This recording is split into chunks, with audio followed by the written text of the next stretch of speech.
Nah, yang menyebabkan muncul aliran sesat itu apa? Karena berlebih-lebihan.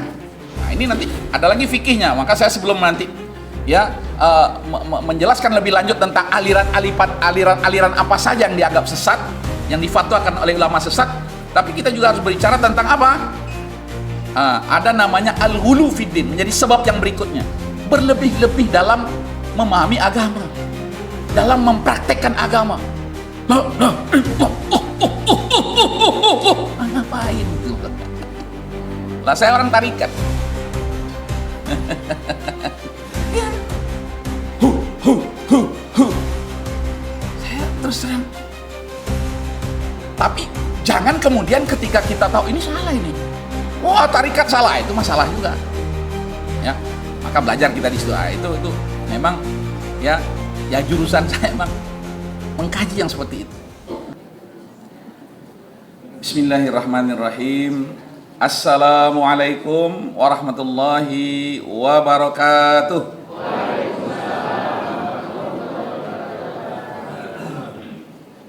Alhamdulillahirabbil alamin wa bihi nasta'in wa ala umuri dunya waddin. Allahumma a'inna ala dzikrika wa syukrika wa husni ibadatik. Allahumma innaka afuwun tuhibbul afwa fa'fu anna. Allahumma inna nas'aluka ridhaka wal jannah wa na'udzubika min sakhatika wan nar. Amin ya rabbal alamin. Bapak Ibu sekalian, jamaah Masjid Silaturahmi yang berbahagia, pertama sekali tentunya kita memanjatkan puji dan syukur kehadirat Allah Subhanahu wa taala atas karunia Allah yang begitu luas, yang begitu berarti bagi kita. Begitu juga kasih sayang Allah sehingga kita selalu dikumpulkan dalam kebaikan. Barakallahu fiik. Kita selalu dikumpulkan dalam kebaikan, ya, dikumpulkan dalam persaudaraan, dikumpulkan dalam majelis ilmu, majelis yang dinaungi oleh para malaikat, yang diturunkan rahmah, yang diberikan pada kita ketenangan. Jadi ini sebagai obat penenang ya majelis ilmu. Begitu juga majelis yang disebut-sebut oleh Allah, ya, nama kita di hadapan makhluk-makhluk yang ada di arsy-Nya, Masya Allah. Karena itulah mudah-mudahan kita senantiasa bisa istiqomah di jalan Allah Subhanahu wa ta'ala. Amin ya rabbal alamin. Yang kedua, mari kita bersolawat dan menyampaikan salam kepada teladan kita, Nabi kita, teladan umat Nabi Muhammad sallallahu alaihi wasallam, dengan mengucapkan Allahumma shalli ala sayyidina Muhammad wa ala ali sayyidina Muhammad. Assalamu alayka ya Rasulullah. Bapak Ibu sekalian yang dirahmati oleh Allah Subhanahu wa taala, dalam kajian yang sebelumnya, ya, yang terkait dengan bagaimana komitmennya iblis laknatullahi alaihi, ya, terkait dengan menggelincirkan manusia dari jalan Allah Subhanahu wa taala. Nah, ini kita sebut dengan sebab, ya, eksternal munculnya aliran di dalam Islam. Ya. Eksternal. Eksternal itu artinya apa? Sesuatu yang berasal dari luar. Ya. Dan itu komitmen sekaligus konsistensinya iblis. Jadi iblis itu satu, dia punya komitmen, ya, untuk menjauhkan manusia dari jalan Allah, ya, dengan berbagai macam cara yang dilakukan oleh iblis. Ya, di antara cara yang dilakukan oleh iblis apa? Tashkik. Apa itu tashkik itu? Menimbulkan keraguan-raguan. Ya, berikan was-wasahnya, ya kan? Kemudian taswih. Apa itu taswih itu? Ya, mengkaburkan. Dibuat ragu, kemudian dibuat kabur. Nah, kalau sudah mulai ragu, kabur. Makanya di dalam Al-Quran di awal-awal Allah ingatkan, ya, zalikal kitabu la bafi. Jangan sampai ragu. Kalau udah ragu, nanti menjadi apa? Kabur. Kalau sudah ragu maka kabur. Ya, pengkaburan. Kalau sudah kabur, ya, maka larut. Terjadilah larutan. Nah, itulah kemudian seorang muslim tidak bangga lagi dengan Islam. Ya, makanya Allah ingatkan, "Wa man ahsanu qaulan mimman da'a ilallahi wa amila salihan wa qala innani minal muslimin." Ya. Jadi identitas keislaman itu yang harus dibangun. Maka pertama syaratnya yakin, kan gitu kan? Jangan sampai ragu, karena kalau sudah ragu nanti kabur kemudian larut. Ya. Nah, maka disebut dengan apa? Talbis. Ya. Maka ada buku bagus sekali namanya Talbis Iblis. Ya, talbis iblis, bagaimana dalam ya banyak aspek dengan berbagai macam cara ya iblis itu kemudian membuat apa? Nah, kita ini sudah mencampur adukkan ya antara hak dengan yang batil. Nah, kemudian nanti terjadilah yang namanya apa?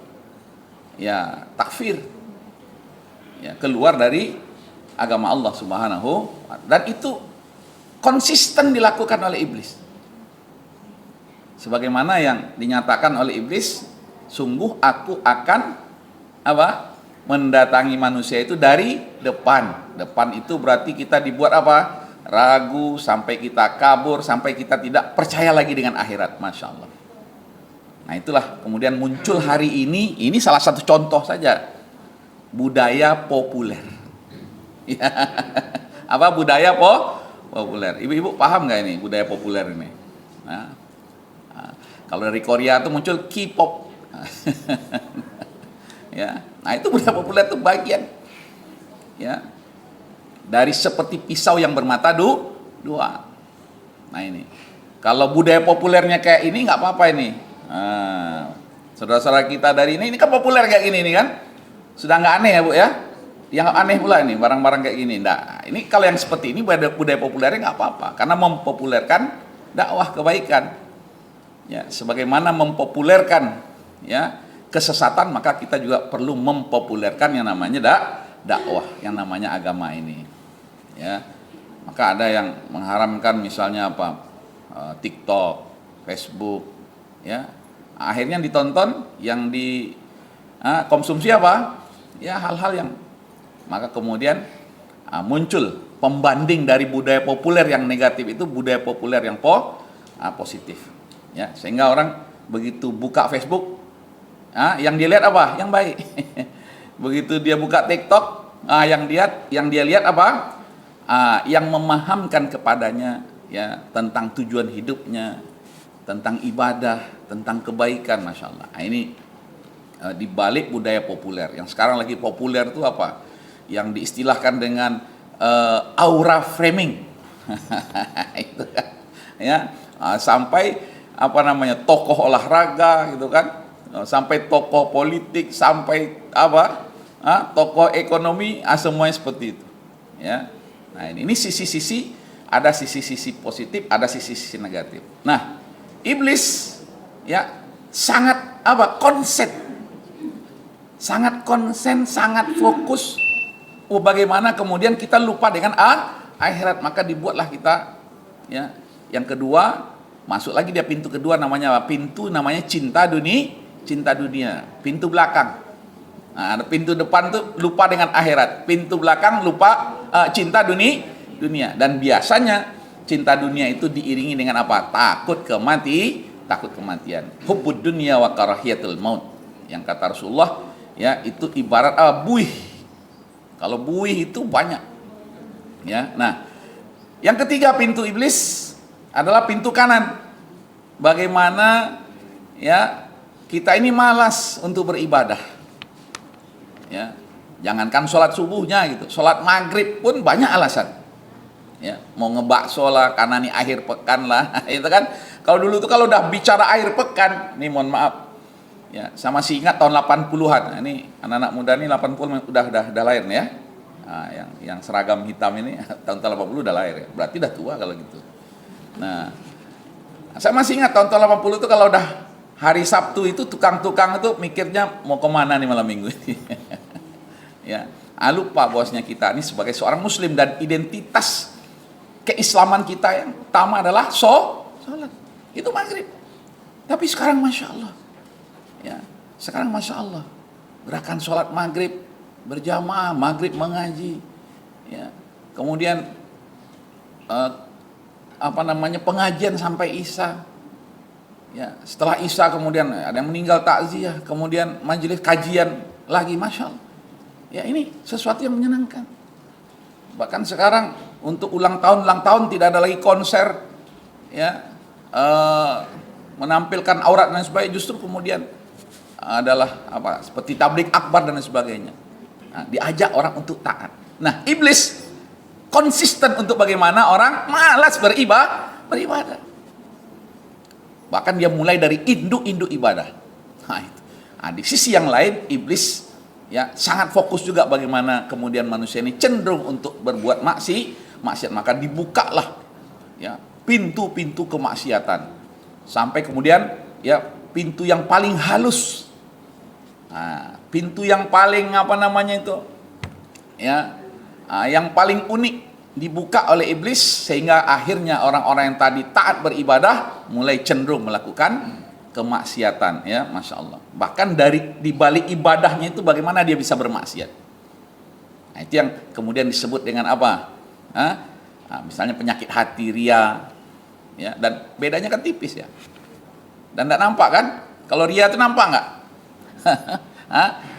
Datang ke masjid nih, ada yang karena ingin dipuji, ingin dilihat, bosnya dia rajin, atau ya yang betul-betul karena Allah. Nggak bisa. Ya. Dan Islam tidak. Ya, dari aspek hukum itu Islam hanya menghukum yang zahir. Wah, ini motivasinya beda ini. Nggak bisa. Ya, maka kemudian iblis main di situ. Nah, ini semua adalah faktor eksternal. Ya, munculnya aliran-aliran itu.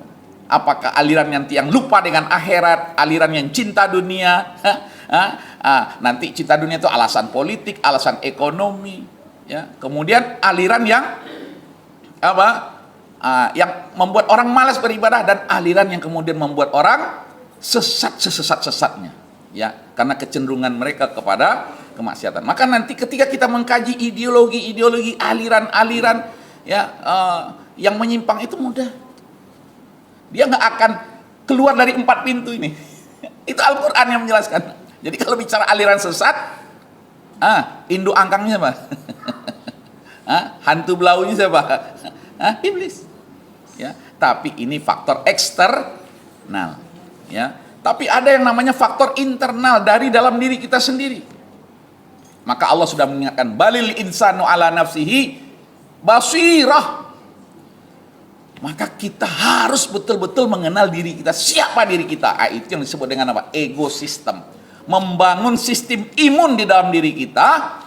Satu, keyakinan. Yang kedua, penegakan syariat. Yang ketiga, perilaku. Ya, ini yang paling penting. Karena nggak ada apa-apanya iblis itu dengan tentara-tentaranya dari syayatinul jinni wal insi. Ya, dari bangsa jin, dari bangsa manusia itu nggak ada apa-apanya mereka. Bahkan mereka sudah menyatakan pula pernyataan yang itu membuat kita udah tahu kita strateginya. Apa kata iblis yang kemudian diikuti oleh setan-setan, ya, kami nggak bisa menyentuh orang-orang illa ibadaka minhum al-mukhlasin. Itu harus masuk kita ke pintu yang namanya pintu apa? Ikhlas. Tapi derajat ikhlasnya mukhlasin. Ya. Nah, sementara kita ini sudah jatuh bangun, sudah susah payah ketika kita masuk ke pintu mukhlisin. Ya.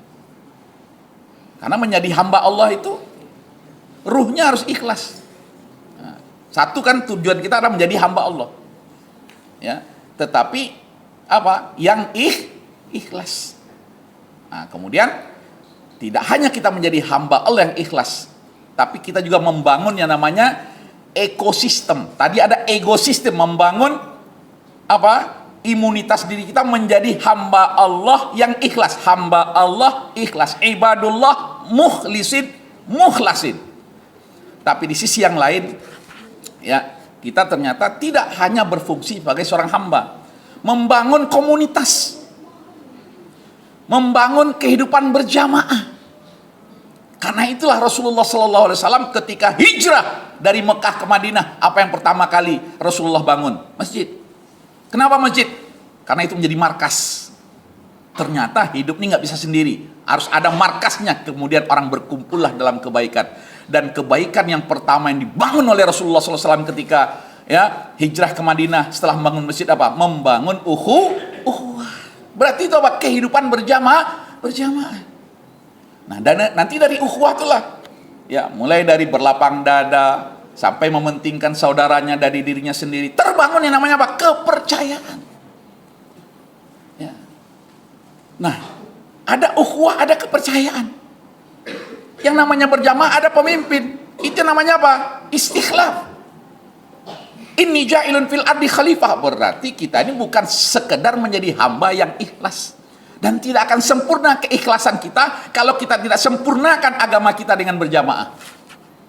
Nah, maka kemudian ya dimunculkan pemimpin. Rasul menjadi contoh kepemimpinan. Sehingga kemudian kita juga ikut.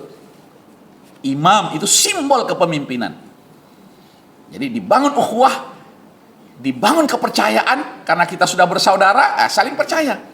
Nah, kemudian ada pemimpin, ya, masya Allah, sampai kemudian menjadi pemimpin di dalam kehidupan bermasyarakat. Nah, itulah ya yang dibangun, imunitas yang kita bangun dari dalam diri kita sendiri, membangun ekosistem. Dan membangun ekosistem itu adalah fitrah manusia. Nah, jadi sesuatu yang sudah diinstalkan oleh Allah, yang sudah menjadi bawaan kita sejak lahir itu, ya, kita menjadi hamba Allah. Orang yang setiap orang yang lahir dalam keadaan apa? Dalam keadaan Islam fitrah. Ya, kemudian dia tumbuh kembang, membangun ekosistemnya, sistem imunnya. Kemudian dia sempurnakan sistem imun ini dengan fitrah yang namanya fitrah komunal, bersosial. Nah, tapi bagaimana cara membangun sosial ini saat dari masjid? Dibangun persaudaraan, kemudian dibangun kepercayaan, kemudian dibangun kepemimpinan. Ya. Nah, di sisi yang lain, seseorang ya untuk mengimun dirinya dan kelompok sosial ini, jamaah ini untuk mengimun jamaahnya, disitulah dibangun yang namanya apa? Amal-amal, kerja-kerja. Maka kemudian Allah memerintahkan, wa qul ya'malu fasayarallahu amalakum wa rasuluhu wal mu'minun. Ayo bekerja. Wa qul ya'malu, bekerja. Ya. Maka kemudian Allah lah yang memudahkan seluruh urusan kita. Fasayarallahu amalakum. Apalagi kita ini bekerjanya untuk apa? Untuk Allah. Bekerjanya untuk izzatul Islam wal muslimin, kemuliaan Islam dan umatnya, berdakwah. Nah, tadi malam saya jam berapa itu di WA oleh salah seorang ustadz, ya, kekhawatiran, ya, aliran, ya, yang alirannya jelas sesat. Nah, kenapa? Aliran kaum Nabi Lut. Mereka, waduh, ini gimana Pak Kiai? Ya, ini sepertinya mereka mau ngadakan acara begini, acara begitu, acara begini. Saya bilang, coba cek, apakah mereka sendiri? Ya nggak mungkin. Kalau orang mau ngadain party nggak sendiri. Namanya party. Party itu artinya apa? Berjamaah juga. Dalam bahasanya kita itu, ya, dalam bahasanya bahasa Arab itu berjamaah. Dia namanya party, kelompok, bahkan dengan alirannya. Dan mereka sudah jelas, ya, alirannya sesat. Cuman kita harus tahu, ya, sebab ya munculnya pribadi-pribadi yang akhirnya pribadi ini merasa, oh saya nih kayaknya sama ini dengan si fulan. Nah, muncullah party tadi. Yang pertama, ya, yang menjadi sebab munculnya itu adalah karena apa? Al-jahlu biddin. Bahkan sebenarnya kita tidak hanya terkait dengan masalah, ya, aliran-aliran seperti yang, ya mohon maaf, kaum Nabi Lut itu, ya kan ada aliran Firaun juga, ada aliran Korun juga kan. Parti-parti pengusaha, ya parti-parti penguasa, ya kan, aliran Firaun, aliran Korun, aliran apa lagi? Aliran Haman, ya kan, dengan gaya hidup, ya yang permisif, yang hedon, ya, dan itu memang dampak yang hari ini disebut dengan apa? Dampak sekularisme dan liberalisme. Yang sebenarnya kayak budaya populer tadi itu, dia hanya masalah hiburan-hiburan rakyat aja. Karena kaum borjuis itu dia sibuk dengan parti-partinya yang wah-wah itu. Sementara ini kalangan buruh yang dianggap itu kalangan buruh, kalangan rakyat ini, kita butuh hiburan juga, yang namanya manusia. Buatlah yang justru hari ini budaya populer itu muncul dari kalangan ini. Sehingga ada yang viral itu yang paling banyak netizennya. Ini salah orang sebenarnya nih, ya. Karena saya ini bukan ustadz viral. Sayang kalau memvideokan saya. Bagusnya ustadz viral lah, nanti langsung ininya, apa namanya ini, channelnya jadi terkenal. Kalau saya nanti tidak terkenal channel. Saya kaget juga ini, kok tahu-tahu udah ada malaikat-malaikat di sini, ya. Bapak Ibu sekalian yang dirahmati oleh Allah, jadi ada hal yang utama yang kembali kepada diri kita nih. Di samping tadi ada iblis yang dari eksternal, tapi ada yang kembali kepada diri kita, ya. Kemudian ada dalam diri pribadi orang yang kemudian kita merasa, oh ini kita sama ini, tapi sesat. Karena apa? Kebodohan. Maka cukup, ya, Allah mengingatkan dengan kalimat apa? Dan itu setiap hari kita baca, setiap hari sebenarnya harus kita renungkan, kita tadaburi, kita evaluasi diri. Apa? Siratal ladzina an'amta alaihim ghairil maghdubi alaihim waladdallin. Nah, itu dia. Ad-dallin itu al-jahlu biddin. Ya, karena enggak paham agama. Ya. Contoh, kita ini kalau ditanya, apa sih khasnya Islam itu apa? Ciri khas, kekhasannya Islam itu apa? Kalau bahasa yang agak keren, karakteristik Islam itu apa? Kadang kita nggak paham, kita ditanya itu, ya. Nah, itu kita menguji mahasiswa, ya, mahasiswa di kampus Islam mau belajar Islam dari pesantren, ditanya, coba apa yang Adinda ketahui tentang khasnya Islam? Adinda sebagai seorang Muslim, ya, apa khasnya Islam? Apa ya khasnya Islam? Karena selama ini kita tidak difahamkan, ya, tentang apa khususnya khasa Islam.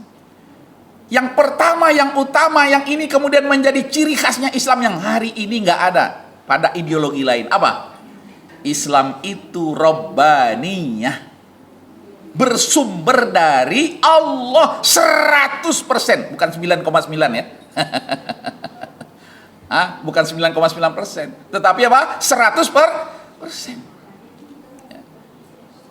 Allah Subhanahu wa taala sumbernya. Al-Qur'an itu makanya di awal-awal Allah jelaskan la raiba fi, karena apa? Pedoman, 100% di pedoman. Dijelaskan oleh Rasulullah dua hal. Kata Rasulullah, aku tinggalkan, ya, maka insya Allah kalian tidak akan sesat. Ya kan? Apa itu? Al-Quran dan Sunnah. Ya. Cuman jadi masalah kita hafal Quran, hafal Sunnah, pemahaman kita terhadap Al-Quran dan Sunnah masalah. Ya. Nah, yang parah itu, wah, saya udah membaca banyak kitab, sudah mengkaji banyak tafsir. Terus apa kesimpulan, ya, dari ayat yang kemudian ditafsirkan, yang kemudian, ya, dibaca kitab-kitab yang berkaitan dengan ayat hadis Rasulullah SAW tentang khasaisul Islam, tentang karakteristik Islam. Apa ya Ustaz ya? Ini diingatkan oleh Allah dalam Al-Qur'an. Kamatsalil himari yahmilu asfara, seperti keledai yang membawa apa? Kitab kuning. Kalau hari ini enggak kitab kuning lagi, banyak kitabnya. Mau tinggal dirubah warnanya. Karena apa? Dia ada dalam laptop, ada dalam iPad, ada dalam apa namanya ini? Dalam HP kita ini, Ya, mau dirubah warnanya silakan rubah warna, atau yang warna-warni ya. Kan sekarang ada Quran tajwid. Ya, sehingga memudahkan kita. Intinya memudahkan kita. Tapi ternyata kita nggak paham. Ya. Bagaimana Al-Quran menjadi apa? Sumber dalam kehidupan kita, pedoman dalam kehidupan kita. Kita bicara Al-Quran sebagai sumber pedoman, tapi seperti apa Al-Quran itu menjadi pedoman dalam hidup? Ini menjadi apa? Menjadi sebab munculnya kemudian apa? Pemahaman yang menyimpang. Ketika kita ya bersyahadat, asyhadu alla ilaha illallah, itu artinya apa, Bu dan Ibu sekalian? Dalam Al-Quran kan ya, jelaskan bagaimana syahadat itu. Aku bersaksi tiada Tuhan selain, tapi apa maksudnya bersaksi tiada Tuhan selain Allah? Sihatul i'tiqad, benar akidahnya yang seperti apa? Tentang Allah, tentang malaikat, tentang Rasul, tentang kitab suci, tentang hari akhirat. Kemudian tentang apa lagi? Tentang takdir. Kadang kita ditanya tentang takdir sudah bingung. Ditanya lagi tentang apa beda al-qadha dengan al-qadar. Apa Ustaz ya? Lailatul Qadar kali Ustaz. Ini masih PR kita. Tapi ya mudah-mudahan insyaallah kalau kita ini semangat belajar agama, ya, tapi kalau belajar agama seminggu sekali, setiap hari Ahad pagi, kuliah subuh, itu pun ngantuk-ngantuk Pak ya. Karena dicari apa sarapannya Ustaz. Ya. Nah, ini al-jahlu biddin ya menjadi masalah, sehingga solusinya bagaimana kita bisa memahami Islam ini. Oh iya, Islam ini ya konteksnya apa? Rabbaniyah, berasal dari Allah Subhanahu wa taala. Al-Qur'an ya ketika mengatakan bersyahadat tiada Tuhan selain Allah, satu, keyakinan benar. Ya. Nah, yang kedua, ya tentunya kita apa? Talaqi an Rasulillah sallallahu alaihi wasallam. Itulah maknanya asyhadu anna Muhammadar Rasul, bertalaki. Jadi bersyahadat, bersaksi bahwasanya Rasulullah adalah utusan Allah, itu artinya apa? Kita harus bertalaki kepada Rasulullah. Nah, kalau katakan qul in kuntum tuhibbunallaha fattabi'uni yuhibbukumullah. Iman itu harus dengan cinta. Cinta itu mengikuti Rasulullah sallallahu alaihi, itu namanya wa asyhadu anna Muhammadar Rasulullah, bertalaki. Loh, Ustaz, sekarang Rasulullah kan nggak ada. Bagaimana cara bertalakinya? Itulah majelis ilmu, dibimbing oleh ustadznya. Ustadznya membimbing atau YouTube yang membimbing? Sekarang ada AI. Saya coba itu AI, Masya Allah. Tapi kalau kita nggak paham beragama, AI itu semuanya masuk. Sampah-sampah gitu masuk. Karena apa? Dia menghimpun sesuai dengan kata-kata ya yang kita sampaikan di AI itu, ya. Kemudian keluarlah jawaban-jawabannya. Itu semua masuk. Ya. Kalau kita nggak paham agama, sampah pun kita makan. Nah, itu ya. Ini ya apa namanya? Tidak menyelesaikan masalah. Dia bisa menjadi pintu ya dalam menyelesaikan sarana dan menyelesaikan masalah, tapi inti menyelesaikan masalah adalah at-talaqi, bertalaki. Ya, ini ketemu dengan ustadznya, ketemu dengan ulamanya, ketemu dengan ya pakarnya. Nah, itu yang disebut wa asyhadu anna Muhammadar Rasulullah, dan pastikan mereka adalah pewarisnya yang sesungguhnya dari Rasulullah sallallahu alaihi wasallam. Karena ada pewaris-pewaris palsu. Nah, itu yang disebut dengan nabi palsu. Itu aliran ya, makanya di MUI, di Majelis Ulama Indonesia itu disebut tentang kriteria aliran sesat. Ya, apa saja yang ya menjadi kriteria misalnya aliran sesat. Ya. Ketika yang mengaku ulama, mengaku mursyid mereka, mengaku pemimpin mereka yang menganggap dirinya pewaris Rasulullah, sudah mulai mengingkari ya rukun iman atau rukun Islam. Ada nggak ya kelompok yang sekarang tuh eksis di dunia ini, ya bahasanya tidak mengingkari rukun Islam tetapi mengganti rukun Islam. Apa bedanya mengingkari rukun Islam, mengganti rukun Islam? Disebutnya usuluddin. Itu Ya, usuluddin. Digantinya, kalau kita nggak tahu, kita lihat, ini bagus juga. Loh, bagus juga, ini penilaian siapa? Nah, contoh di antara rukun Islamnya itu apa? Usuluddinnya itu apa? Tentang imamah. Imamah itu kan bagus, kepemimpinan kan. Oh iya, kita perlu imam. Imam kita Ustadz Fajri. Gitu. Tapi yang jadi masalah ini, ya dia merombak. Bahkan hari ini, Masya Allah, di kurikulum ya perguruan tinggi kita yang kita katakan resmi itu berubah tentang tokoh yang memunculkan aliran sesat ini. Dianggap apa? Tokohnya fiktif. Siapa tokohnya? Ibnu Saba. Ibnu Saba itu seorang Yahudi. Bayangkan dia hidup di zaman sahabat. Ya. Dia hidup bersama sahabat-sahabat Rasulullah, tetapi tidak dianggap sahabat. Dia berada di tengah sahabat, tapi tidak dianggap sahabat. Namanya apa? Ibnu Saba.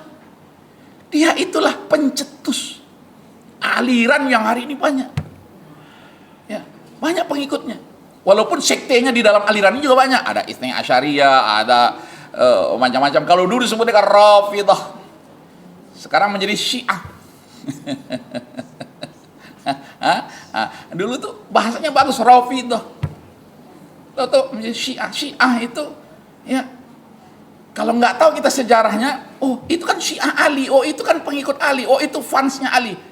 Kalau sekarang ada namanya apa? Ada influencer, ada apa namanya? Relawan ya. Relawan Ali. Ada sekarang relawan siapa gitu yang lagi heboh-hebohan? Siapa yang lagi heboh ya? Pura-pura nggak tahu pula apa Ibu. Yang lagi heboh ijazah palsu atau apa gitu. Lah yang heboh itu relawannya. Iya kan? Ya, sampai Fulan mania. Ya, ada Fulan mania gitu kan? Jangan sebut nanti namanya karena direkam ini. Ya kan, Fulan mania kan bisa aja Misran mania gitu kan. Ustadz Fajri lover influencer itu kan sekarang istilah-istilah itu ya, apapun istilahnya. Tapi ini kebodohan, pembodohan. dan mohon maaf ya, saya ini kan suka menganalisa, maklumlah ya, matematikanya payah dulu ya. Saking payahnya tuh ya, ini kalau setengah jam sebelum pulang tuh, biasanya saya di SD itu setengah jam tuh, kalau kebetulan wali kelas kami itu suka ngasih apa, soal matematika itu ya. Kawan-kawan itu 10 menit, 15 menit nyelesai. Saya biasanya 2 menit, 3 menit selesai. Anak pulang, enak kali Misran nih katanya. Ya saya nak pandai matematika, tapi tengok, dah pulang. Akhirnya guru itu senang. Sampai akhirnya guru itu ya pengen anaknya masuk pesantren. Ketika saya masuk pesantren, Ustaz, Ananda, nanti saya ingin juga anak saya masuk pesantren. Saking ya alhamdulillah. Nah ternyata di balik kegemaran kita dengan matematika ini, kita suka apa? Menganalisa. Ya, termasuk saya analisa ini kenapa lah tahu-tahu muncul ini beberapa makhluk Allah ini di sini. Ini. Bapak Ibu sekalian yang dirahmati oleh Allah Subhanahu wa taala, jadi ini. Ya, kenapa ya kita ini ya al-jahlu biddin, bermasalah soal agama, bodoh masalah agama. Ya, tidak paham agama karena apa? Kita nggak tahu Islam itu robbaniyah. Maka ketika kita membahas tentang wa asyhadu anna Muhammadar Rasulullah, kita nggak paham artinya. Aku bersaksi bahwasanya Muhammad Rasulullah itu artinya apa? Bertalaki kepada pewaris Rasulullah hari ini, karena Rasulullah sudah ya wafat. Kemudian di antara karakteristik Islam itu ada syumuliyah. Hari ini kita dipisah-pisahkan dengan ini nggak Islam ini. Kalau ini Islam, contoh saja di kurikulum kita dipisahkan antara kurikulum agama dengan kurikulum apa? Sains, betul nggak? Ini pendidikan agama, ini pendidikan umum. Sekarang saya tanya Bapak Ibu, itu betul nggak itu? Sementara semuanya itu, ya, udkhulu fis silmi kafah. Ya. Allah Subhanahu wa taala mengatakan dalam Al-Qur'an, ya. Dan kami jadikan bagi kalian dalam surah 43. Dan kami jadikan kalian bagi kalian bumi itu mahdan. Ada dua kata yang menarik di dalam surat 43 itu, ada kami jadikan bagi kalian itu bumi itu mahdan, yang kedua ada subulan. Nah, ini Ustaz Fajri nanti yang menjelaskan. Ada mahdan, ada subulan. Ya. Mahdan itu artinya apa? Allah hamparkan apapun di bumi ini. Dari apa? Floranya. Dari apa lagi? Faunanya. Dari apa lagi? Dari energinya. Dari apa lagi? Dari airnya. Dari apa lagi? Dari udaranya. Dari ekosistem. Bahkan kemudian ada namanya local wisdom, local adventure. Ya, masing-masing daerah itu ternyata memiliki keunikan dari sisi geologinya. Ya, kita yang tinggal di Minas dengan tinggal di rumah ini beda nggak? Ya, saya baru tahu ketika saya udah tinggal di Minas. Oh, beda ya antara Rumbai dengan Minas. Ya kan? Ah, itu. Di Rumbai ini kalau kita bor minyaknya di berapa, Pak? Nggak ada ya, nggak ada pengeboran di sini kan. Tapi kalau di Minas sampai di, bahkan nggak sampai 1 kilo ya. Dulu ada yang mengatakan sampai 300 meter tuh udah dapat minyak di Minas itu. Dan termasuk minyak terbaik dunia. Ah, itu semuanya cukup dengan Allah mengatakan, dan kami jadikan bagi kalian hai manusia bumi ini mahdan. Apa yang menjadi kebutuhan kalian dalam hidup kalian itu, maka disebut mahdan. Yang kedua, nah ini yang menarik, dan kami jadikan bagi kalian bumi itu juga subulan, jalan-jalan kebaikan. Karena apa? Dinamika kehidupan kita ini membuatkan kita butuh energi, butuh apa? Hewan, butuh tumbuhan, butuh apa lagi? Air, butuh udara. Ya begitu ya. Nah, ini yang kemudian disebut oleh para pakar, terutama di psikologi Islam itu disebut dengan apa? Namanya fitrah kehidupan. Kalau tadi itu namanya fitrah alam, yang kedua fitrah kehidupan. Kurikulum hari ini menjauhkan kita dari konsep yang namanya konsep fitrah. Ya, di samping ada yang namanya fitrah manusia.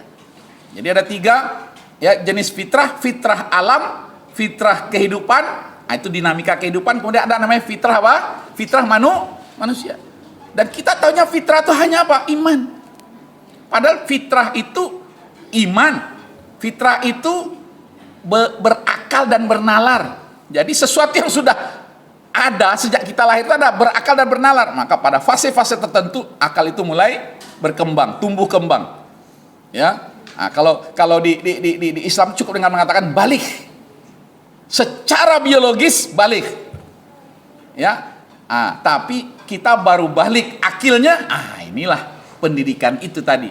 Karena sekularisasi pendidikan, liberalisasi pendidikan, akhirnya kita nggak tahu. Yang kadang malah kita dikasih ya istilah apa yang menjauhkan kita, remaja. Bu, Pak, itu dari mana istilah remaja itu? Oh, dia masih remaja, Ustaz. Ya, ini dari mana istilah remaja? Sementara dalam Al-Quran, dalam Islam cukup dengan mengatakan apa? Balik. Kalau dia sudah balik, itu tandanya dia sudah menginjak dewasa. Anak-anak dan dewasa. Bahasa fikihnya mukallaf. Sholatnya, kalau dia nggak ngerjain sholat, kalau sudah balik, dosa.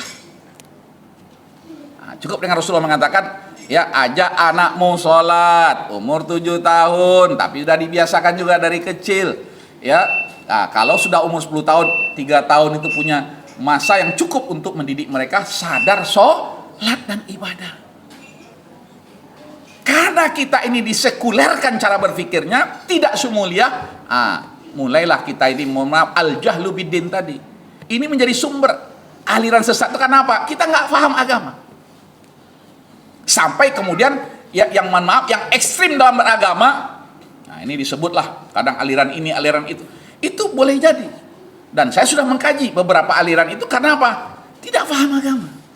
Tidak memahami, apalagi tabiat agama ini. Contoh saja, ini mohon maaf, kita bicara sumulia. Sholat 5 waktu itu wajib atau fardu kepada kita semuanya sebagai muslim, betul? Ya, ya kan? Sholat 5 waktu itu wajib bagi kita. Aqimus sholat. Ya. Tetapi dalam prakteknya sholat 5 waktu itu kita, ya, diminta melakukannya sendiri-sendiri atau berjamaah? Ada apa? Sementara kan pertanggungjawabannya ke pribadi, Ustaz. Saya harus bertanggung jawab di hadapan Allah. Tapi yang jadi masalah adalah perintah agama untuk berjamaah. Aqimus shalah. Secara pribadi saya bertanggung jawab di hadapan Allah. Dan yang pertama kali akan dihisab oleh Allah di hari kiamat adalah sholat saya. Tapi kenapa harus berjamaah? Itu.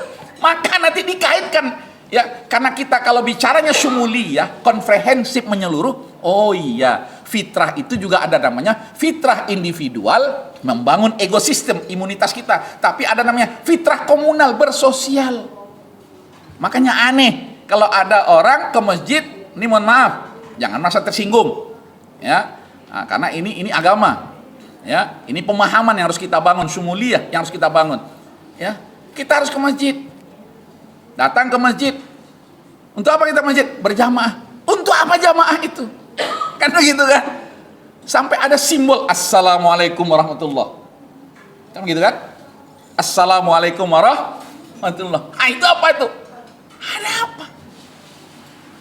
Ternyata Rasulullah Shallallahu Alaihi Wasallam di lapangan setelah sholat, Rasulullah memimpin sholat. Setelah sholat dia beristighfar, astagfirullahaladzim, astagfirullah. Kemudian Rasulullah membalikkan mukanya menghadap jamaah.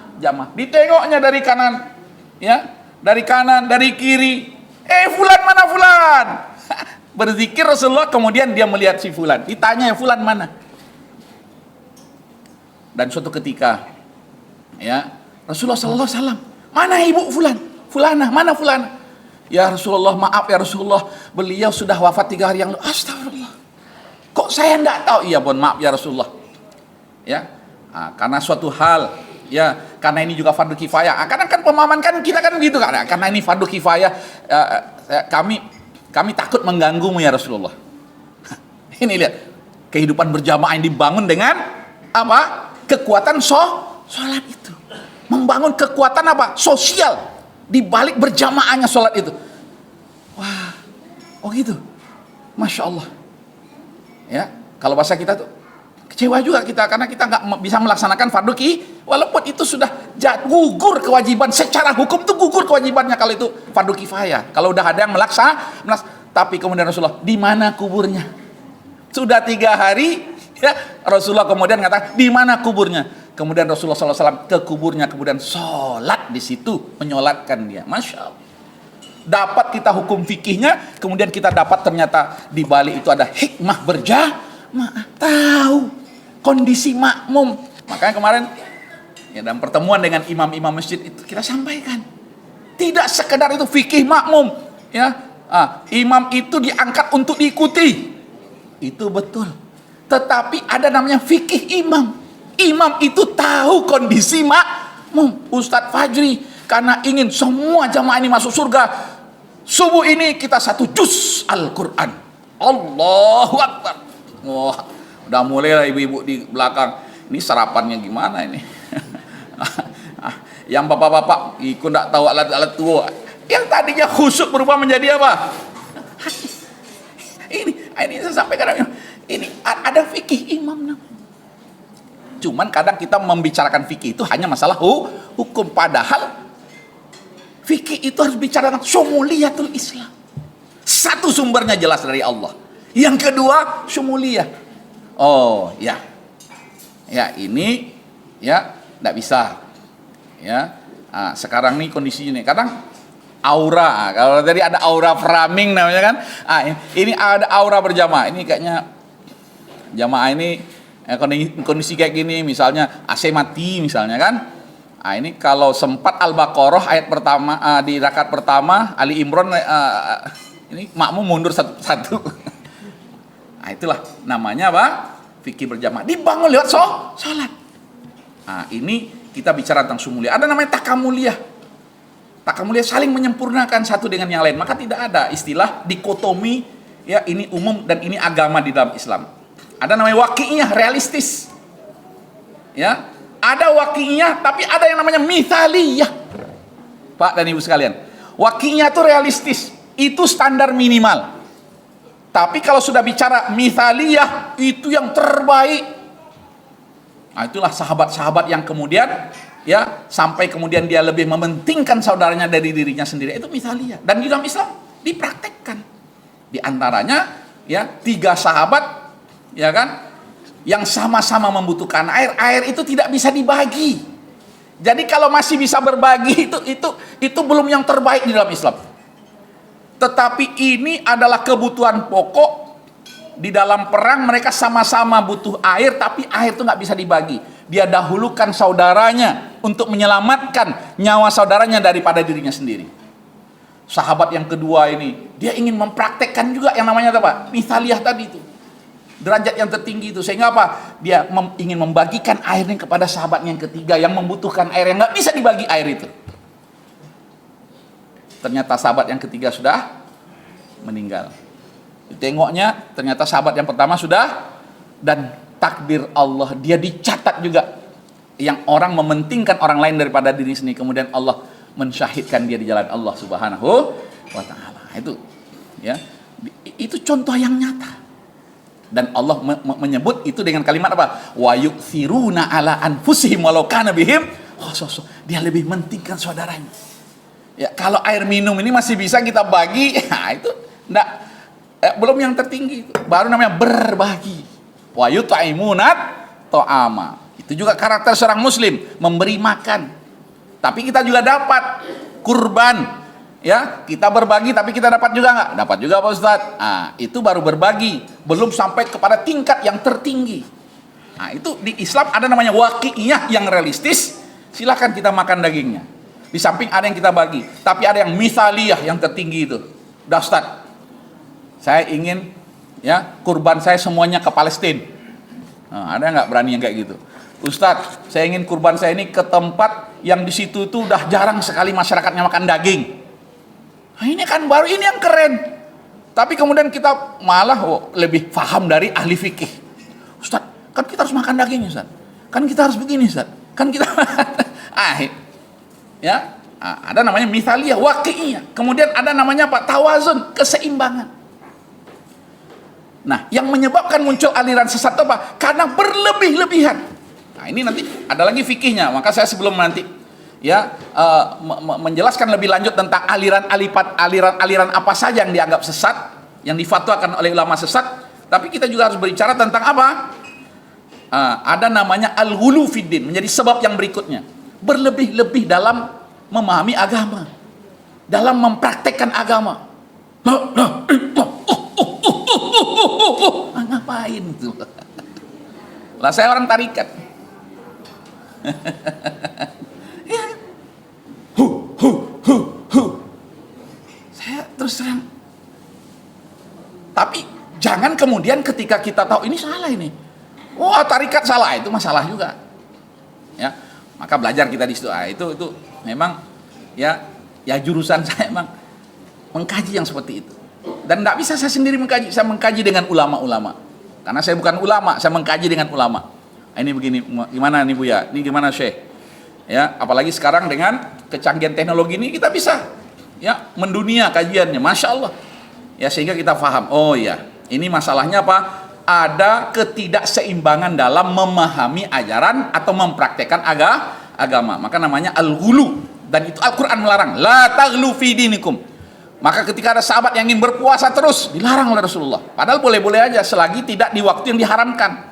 Ini ada dari anak kita, dia datang ke saya, kemudian dia bilang, alhamdulillah Kiai, saya sudah puasa selama 7 tahun ini. Target saya 10 tahun. Ya, saya berpuasa. Ya, mudah-mudahan nanti saya mendapatkan apa yang saya inginkan. Apa yang kamu inginkan? Ilmu laduni. Dengan berpuasa 10 tahun. Coba. Ya, sekarang umurnya udah hampir 30, nggak mau menikah karena apa? Ingin berpuasa dulu. Nah, ini salah. Bukan salah apa ya? Berlebihan dalam memahami atau mempraktekkan agama. Maka ada namanya karakteristik Islam namanya tawazun, keseimbang. Maka kata Rasulullah, "Hei, kamu punya keluarga." Nah, karena ada sahabat yang nggak mau mendatangi istrinya, ya, karena apa? Dia ingin setiap malam itu tahajud. Katakan, ya, keluarga kamu punya hak, ya, dirimu punya hak untuk istirahat dan lain sebagainya. Inilah namanya tawazun. Nah, kemudian di dalam Islam itu juga ada namanya karakteristik apa? Sa'ah wal murunah, fleksibel. Maka kata Rasulullah SAW, yassiru wala tu'assiru. Ya, apalagi dalam konsep berjamaah, dalam konteks berjamaah. Nah, itu ada apa? Fikih kemudahan. Bukan memudah-mudahkan, tapi ada kemudahan. Ya, wa in kuntum marda au ala safarin, kan gitu kan? Kamu sakit, kamu safar, maka boleh nggak mengkodok puasanya? Dan itu di bulan Ramadan yang wajibkan kita berpuasa. Begitulah Islam. Nah, inilah menjadi ya sebab yang pertama munculnya aliran itu karena apa? Tidak paham Islam.